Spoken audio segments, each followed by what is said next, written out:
1830 और 1848 के क्रांतिकारी आंदोलन जो उसके बारे में हम लोग अध्ययन कर रहे थे, जिसमें हमने लगभग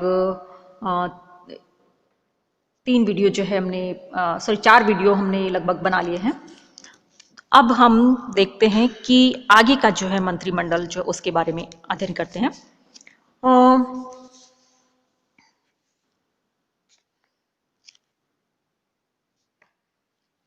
कि अब पॉलिगनेक का मंत्रिमंडल जो उसके बारे में हम अध्ययन करते हैं कि मार्टिगनेक के त्याग पत्र के बाद में चार्ल्स दसम ने निश्चय किया कि वह उदारवादियों से किसी प्रकार का समझौता नहीं करेगा और उनकी बढ़ती हुई शक्ति का बलपूर्वक दमन करेगा। इसलिए उसने घोर प्रतिक्रियावादी तथा कट्टर कैथोलिक प्रिंस जूल्स डी पॉलिगनेक को प्रधानमंत्री बनाया और पॉलिगनेक मंत्रिमंडल में सभी लोग ऐसे थे जो अपनी प्रतिक्रियावादी नीति के कारण विख्यात हो चुके थे। इसलिए 1 अगस्त 1829 को जब नए मंत्रिमंडल की घोषणा की गई तो संपूर्ण देश में उसकी तीव्र प्रतिक्रिया हुई। फ्रांस के उन सभी वर्गों ने जो धार्मिक कट्टरता तथा प्रतिक्रियावादी नीति का विरोध करते थे तथा जो 1814 में आज्ञा पत्र के आधार पर शासन चलाने के समर्थक थे, चार्ल्स दसम की शासन व्यवस्था को बदलने के लिए कटिबद्ध हो गए थे। और ऐसी तनावपूर्ण स्थिति में मार्च 1830 में संसद का अधिवेशन हुआ तथा सम्राट ने विरोधियों को चेतावनी दी कि यदि षड्यंत्रों एवं विद्रोह को द्वारा प्रशासन के कार्यों में बाधाएं डाली गई तो वह उन सभी षड्यंत्रों एवं विद्रोहों को कुचल देगा।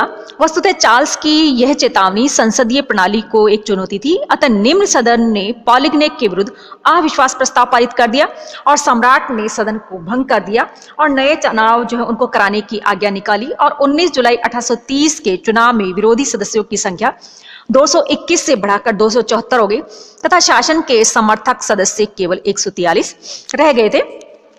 अगला आता है सेंट क्लूद के अध्यादेश कि विरोधियों से मुकाबला करने के लिए तथा उनका प्रभाव नष्ट करने के लिए 25 जुलाई 1830 को चार्ल्स ने सेंट क्लूद नामक स्थान से 4 अध्यादेश जारी किए, जिसके अंतर्गत समाचार पत्र जो उनकी स्वतंत्रता बिल्कुल समाप्त कर दी गई, नवनिर्वाचित सदन को भंग कर दिया गया। निर्वाचित कानून में इस प्रकार का चेंज किया गया कि लगभग 75% व्यक्ति मताधिकार से वंचित हो गए और अब केवल 25,000 व्यक्तियों को ही मताधिकार दिया गया। चौथा जो था वो नए कानून के अंतर्गत सितंबर में नए चुनाव कराने की घोषणा की गई थी। तो इस प्रकार से सेंट क्लूद के जो ये अध्यादेश जो थे उनसे जनता जो है उसके ऊपर बहुत भारी दबाव जो डाला गया था, किंतु फ्रांस का जनमत अभी भी झुकने के लिए तैयार नहीं था। अगली बात है जुलाई 1830 की क्रांति के प्रमुख कारण क्या रहे थे। ये अभी तक हम लोग अध्ययन कर रहे थे कि किस प्रकार से फ्रांस जो उसमें उथल पुथल हो रही थी। कि सेंट क्लूद के अध्यादेश जनता के लिए एक चुनौती थे। सबसे पहले समाचार पत्रों की ओर से थियर्स ने इन अध्यादेशों के विरुद्ध जनता को सशस्त्र विद्रोह के लिए आह्वान किया। उदारवादी, गणतंत्रवादी, बोनापार्टिस्ट, विद्यार्थी, मजदूर आदि स्वतंत्रता के प्रेमियों ने अपने पारस्परिक भेदभाव भुलाकर संगठित रूप से सम्राट की निरंकुशता का विरोध करने का निश्चय कर लिया और चार्ल्स इस विद्रोह के लिए तैयार नहीं था और न उसने ऐसे विद्रोह की कल्पना ही की थी कि सम्राट की इस असावधानी के कारण विद्रोहियों को संकित होने तथा मोर्चाबंदी करने का अवसर मिल गया। हेजन ने लिखा है कि पेरिस की जनता झुकने के लिए तैयार नहीं थी। जैसे जैसे अध्यादेश का अर्थ स्पष्ट होता जा रहा था, जनता का क्रोध और भी ज्यादा बढ़ता रहा था। सड़कों पर भीड़ जमा होने लगी तथा मंत्रिमंडल का नाश हो, आज्ञा पत्र चिरंजीवी हो के नारे सुनाई पड़ने लगे और संपूर्ण फ्रांस में विद्रोह की आग भड़क उठी। और 26 जुलाई 1830 को रात भर पेरिस क्रांति के नारों और स्वाधीनता के जय जयकारों से गूंजता रहा। पेरिस वालों ने अपनी रक्षा के लिए सड़कों पर जगह जगह मोर्चाबंदी कर ली। 27 जुलाई 1830 को पेरिस की उत्तेजित जनता जो थी वो उमड़ पड़ी तथा नागरिक एवं सशस्त्र सेना के बीच में युद्ध शुरू हो गया। पेरिस की तंग और सर्पीली सड़कों में सशस्त्र सेना न तो तोपों का प्रयोग कर सकी और न ही नागरिकों की मोर्चाबंदी को तोड़ सकी। चार्ल्स के सैनिक इन विद्रोहियों का मुकाबला न कर सके तथा बहुत से सैनिक मारे गए और 28 जुलाई को भी संघर्ष चलता रहा। 29 जुलाई को सम्राट की सेना की 2 टुकड़ियां क्रांतिकारियों से जा मिली तथा क्रांतिकारियों ने पेरिस पर अधिकार कर लिया और क्रांति की ये 3 दिन फ्रांस के इतिहास में गौरवशाली दिन के नाम से जाने जाते हैं। ऐसी परिस्थितियों में 30 जुलाई को सम्राट चार्ल्स पॉलिगनेक को पदच्युत करने तथा अध्यादेश को वापस लेने के लिए तैयार हो गया, किंतु अब तक बहुत ज्यादा देर हो चुकी थी। 31 जुलाई को विवश होकर चार्ल्स ने अपने पौत्र ड्यूक ऑफ बोर्दो के पक्ष में गद्दी छोड़ दी और स्वयं इंग्लैंड भाग गया। अंत में 1836 में उसकी ऑस्ट्रिया में मृत्यु होगी। इस प्रकार से चार्ल्स के दमनकारी शासन जो उसका अंत हो गया। किंतु क्रांतिकारी जो थे उन्होंने इस बात को लेकर मतभेद उत्पन्न हो गया कि अब फ्रांस में कैसी व्यवस्था हो। गणतंत्रवादी दल फ्रांस में गणतंत्र की स्थापना चाहता था, किंतु उदारवादी दल, पत्रकार, संसद के प्रमुख सदस्य तथा फ्रांस के अधिकांश नागरिक गणतंत्र की स्थापना के विरुद्ध थे, क्योंकि मस्तिष्क में पुराने गणतंत्र की स्मृतियां अभी भी उनके ताजी थी। इसलिए उदारवादी दल ने पत्रकार थियस तथा बैंकर लफायते के माध्यम से आज्ञा पत्र आधारित संवैधानिक राजतंत्र स्थापित करने का प्रस्ताव रखा। ये लोग ड्यूक ऑफ बोर्दो के शासन को स्वीकार करने को तैयार नहीं थे, बल्कि ऑर्लिया के ड्यूक लुई फिलिप को शासक बनाना चाहते थे, क्योंकि वह सदैव उदार विचारों का समर्थक रहा था।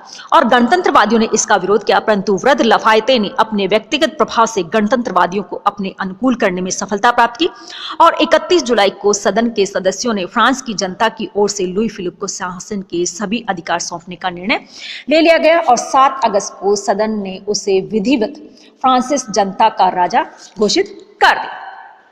अगली बात आती है कि जुलाई क्रांति जो उसका महत्व क्या रहा था, कि 1830 की क्रांति न केवल फ्रांस अपितु यूरोप के इतिहास की एक सबसे बड़ी क्रांतिकारी घटना है और इस क्रांति के बूर्बो वंश की सत्ता जो थी वो समाप्त हो गई थी तथा उसके स्थान पर ऑर्लिया वंश को स्थापित किया गया।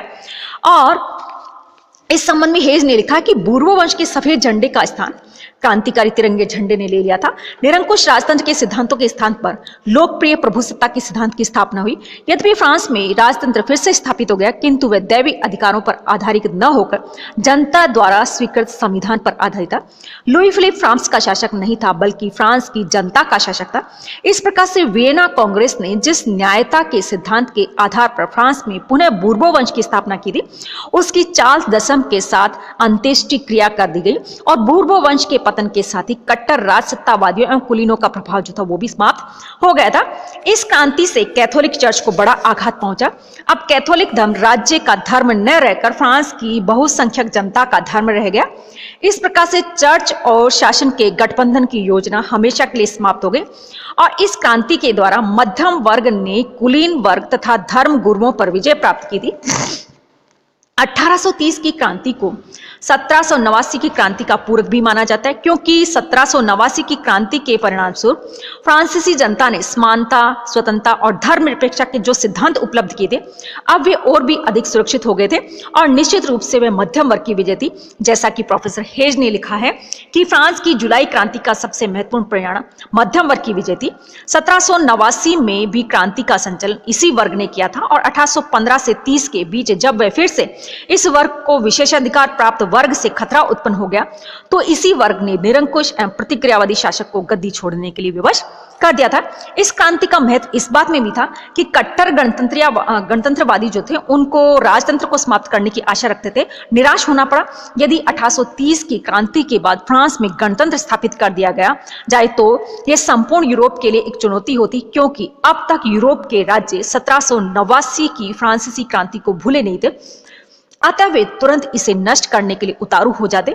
फिर उदारवादियों का लुई फिलिप को शासक बनाने का प्रस्ताव ऐसा था कि जिसे गणतंत्रवादियों को भी स्वीकार करना पड़ा और लुई फिलिप क्रांति का समर्थक था और 1789 में उसने क्रांतिकारी सेना में रहकर क्रांति विरोधियों से संघर्ष किया था और प्रतिक्रिया के काल में वह लोकतंत्र शासन का पक्षपाती था तथा उसे जनता बहुत चाहती थी और इसीलिए ऐसे गणतंत्रवादियों ने 1830 की क्रांति के बाद भी न तो अपने सिद्धांत छोड़े और न ही अपनी आशाएं छोड़ी थी।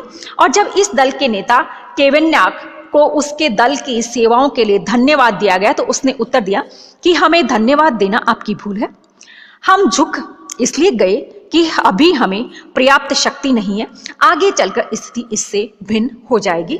तो इस प्रकार से ये क्रांति जो उसका काफी कुछ महत्व रहा था। इसके साथ ही कहा जाता है कि इस क्रांति द्वारा राजनीतिक व्यवस्था में कोई ज्यादा बड़ा चेंज नहीं आया था।